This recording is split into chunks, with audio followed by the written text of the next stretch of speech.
Hello, 7th grade. Today I'm going to be going over the process we will go through when you are ready to glaze your mugs.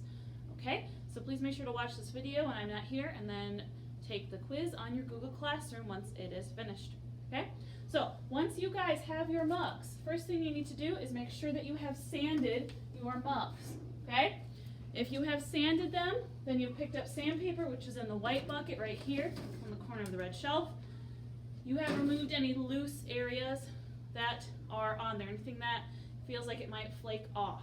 Okay, you then need to make sure you rinse it and let it dry for 10 minutes. You cannot start to glaze it once it has dried.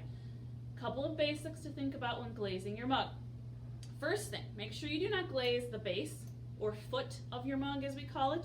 This needs to sit on the kiln shelf. If you glaze on the foot, it will stick to the kiln during the firing process. So do not glaze the foot of your mug. Second thing, make sure that you glaze the inside first, one base color for the inside, okay?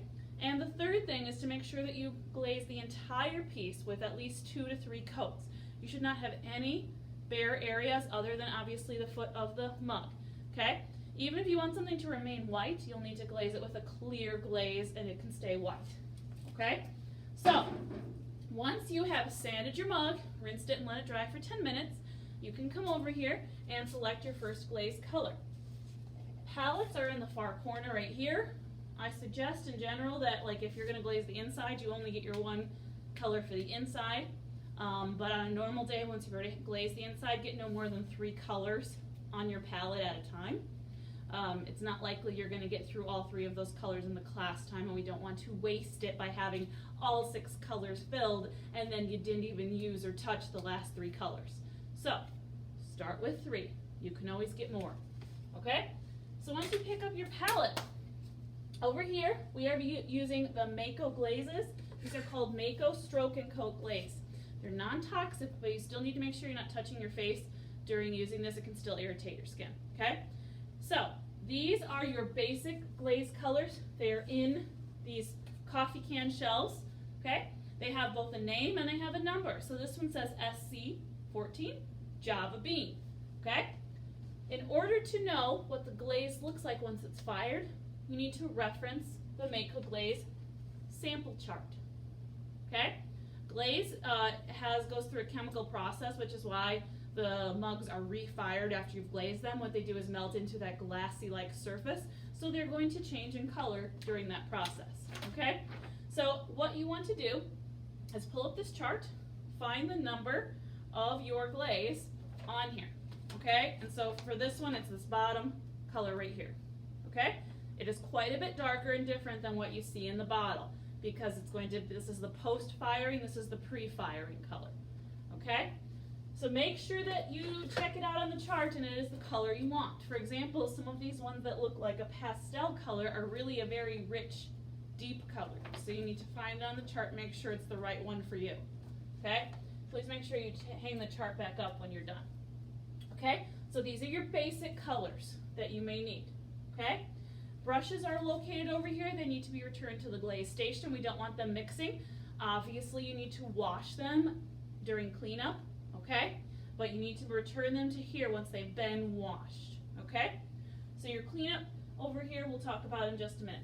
The next thing I want to talk about is what's called crystal glazes. Okay. These you should not use unless you have checked in with me. What is a crystal glaze? It is a glaze that has tiny little pieces of crystal in the glaze itself.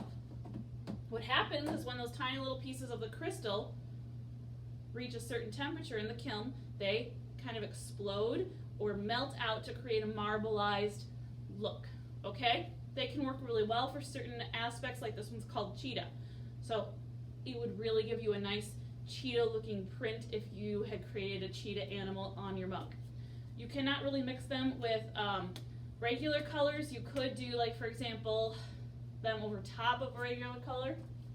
So that'd be like color stacking. So let's say I wanted to paint my cheetah yellow and then do the crystal glaze over top. I could do that. What would happen is then in the firing process, the yellow and the cheetah are going to mix.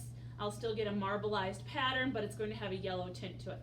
So you can mix them, but it has to be in layers, okay? If you're ever going to mix a crystal with a basic glaze, you always need to do basic glaze first, than the crystal glaze over top, okay? So you can do that, but the crystal glaze, because it has all these little chunks, you want to make sure it's going to be on top of the other one, okay? There are many choices for the crystal glaze. Some of these I don't have. If you want them for a sky or maybe a water or maybe a background, that would be a good place to use it. They do not work well for like eyes or features because they sort of tend to melt out of the area you paint them from. So, better for big background or base areas, not details, okay? For your cleanup process, all you'll need to do when it's time, make sure you have a paper towel out, make sure you have a cup of water with your brushes in the cup of water, okay? So that way you're washing and rinsing every time that you change colors, just like with paint. You'll need to scrub your palette completely clean using the scrub brushes. There should be no glaze left on there, and you can leave them in the drying rack at the sink, okay? The brushes, however, you'll wash out. Make sure you really use your hands to massage the bristles and get the glaze out of there. Otherwise it dries all crispy, okay? And then those need to come back here. So, to review, make sure you have 2 to 3 coats. If you're not sure if you painted an area 2 times, you might want to check and paint it a second time, or possibly even a third. It's better that you have 3 coats instead of skimping and only having 1 coat. If you have only 1 coat, your colors will not be as bright, your surface area will be rough, the glaze will not do its job, okay? All right, thank you guys for listening, and we will see you soon.